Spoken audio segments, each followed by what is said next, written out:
ये जितने भी दोषी हैं, भले वो कितने भी बड़े पद पर क्यों ना बैठे हैं, उनके ऊपर सख्त से सख्त कार्रवाई होगी और ये प्रेसिडेंस यहाँ से सेट किया जाएगा कि भविष्य में कोई अपने पद का दुरुपयोग करके किसी दूसरे अधिकारी के साथ इस तरीके की प्रताड़ना ना करे कि अगर इसके ऊपर कार्रवाई नहीं होगी तो कोई दूसरा दलित परिवार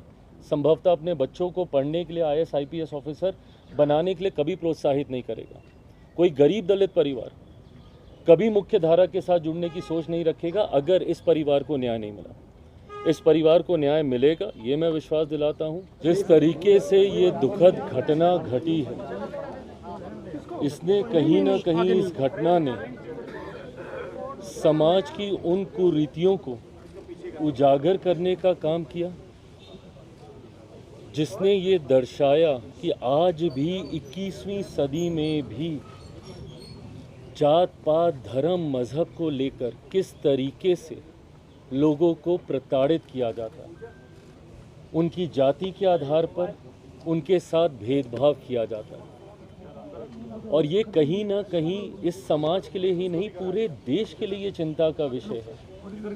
कि आज एक तरफ भारत को विश्व के पटल पर, विश्व के मानचित्र पर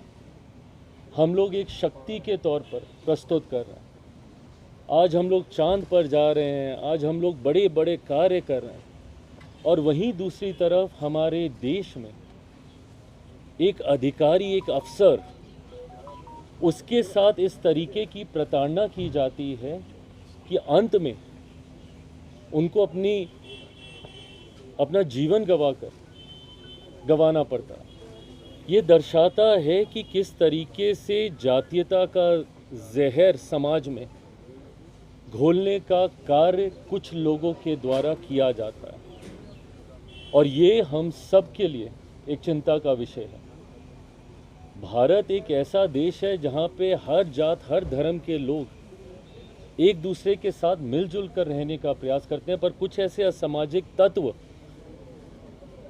इस भाईचारे की भावना को तोड़ने की सोच रखते हुए इस तरीके से प्रताड़ित करते हैं। आज परिवार से मिलकर, और सिर्फ मैं चिराग पासवान की हैसियत से नहीं, ये मेरा परिवार है, परिवार का सदस्य बनकर तो मैं आया ही हूँ, पर अपनी सरकार से ये विश्वास लेकर, ये विश्वास दिलाने में आया हूँ परिवार को कि हर वो मांग जो परिवार रखता है वो पूरी की जाएगी और ये जल्द कार्रवाई होगी बिना किसी विलंब के। आज जिस तरीके से स्वर्गीय पुरन जी का अभी तक अंतिम संस्कार नहीं हुआ, ये एक परिवार के लिए भी उतनी ही चिंता का विषय है, उतना ही दुखी करने वाला ये विषय है। ऐसे में परिवार को मैं ये विश्वास दिलाता हूँ सरकार की तरफ से कि जो मांग परिवार की है उसको जल्द पूरा किया जाएगा और साथ ही में इसके माध्यम से ये संदेश समाज में जाना चाहिए। और इस बात को मैं बहुत जिम्मेदारी से मैं समझता हूँ कि अगर इसके ऊपर कार्रवाई नहीं होगी तो कोई दूसरा दलित परिवार संभवतः अपने बच्चों को पढ़ने के लिए IAS IPS ऑफिसर बनाने के लिए कभी प्रोत्साहित नहीं करेगा। कोई गरीब दलित परिवार कभी मुख्य धारा के साथ जुड़ने की सोच नहीं रखेगा अगर इस परिवार को न्याय नहीं मिला। इस परिवार को न्याय मिलेगा, ये मैं विश्वास दिलाता हूँ। प्रधानमंत्री जी की तरफ से, गृह मंत्री जी की तरफ से, ये जितने भी दोषी हैं, भले वो कितने भी बड़े पद पर क्यों ना बैठे हैं, उनके ऊपर सख्त से सख्त कार्रवाई होगी और ये प्रेसिडेंस यहाँ से सेट किया जाएगा कि भविष्य में कोई अपने पद का दुरुपयोग करके किसी दूसरे अधिकारी के साथ इस तरीके की प्रताड़ना ना करे, ये वादा करता हूँ। ये मेरा परिवार है, अवनीश जी मेरी बहन है, मेरे परिवार को न्याय मिले, इसकी लड़ाई ये परिवार अकेला ही नहीं, इनके साथ मैं भी मिलकर लड़ूंगा।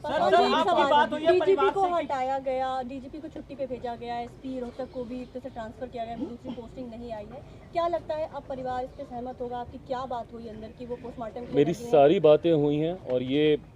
परिवार के बीच की बात है। कार्रवाई होती हुई, सख्त कार्रवाई होती हुई और कोई भी दोषी ना बचे, ये विश्वास जरूर मैं आपको मुख्यमंत्री से बातचीत हुई आपकी हरियाणा के मुख्यमंत्री चीफ को आपने मिनिस्टर से लेटर बात मेरे मुख्यमंत्री से भी मेरी बातचीत हुई, गृह मंत्री जी से मेरी बातचीत हुई है। तमाम जगह से बातचीत करने के बाद आज पूरी अथॉरिटी के साथ मैं यहाँ परिवार से मिलने आया। पासवान जी